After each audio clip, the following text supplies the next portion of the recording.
Селям алейкум, урметли телесерджилерымыз!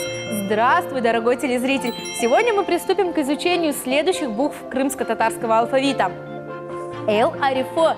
Буква Л. Эл-арифы сөзінің башында, ортасында вес соңына элбеті керас кетірмеге мүмкін. Букву Л можно встретить в начале, в конце и в середине слова. В начале слова вы ее можете встретить в словах ленгер – якорь, лябит – необходимый, лятифе – анекдот или шутка. Сөзінің ортасында ise эл-арифы менлемек – увлажнять, оклав – скалка, а лев – огонь кібі сөзлерінде рас кетірмеге мүмкін. Сөзінің соңында ise несиль – поколение, палы – дорогой. Эл арифтен sonra М арифы элифбемызны девам етеді. После буквы Л продолжает наш алфавит буква М.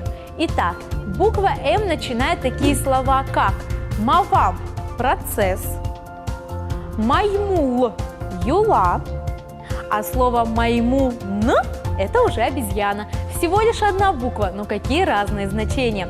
Сөзінің ортасында М арифы намус – честь, оймақ – наперсток кібі сөзлерінде рас кетірмеге мүмкін. Ее можно встретить в таких словах, но стоит отметить, что существительное оймақ, смотря по контексту, может превратиться в глагол, который означает оймақ – вырезать.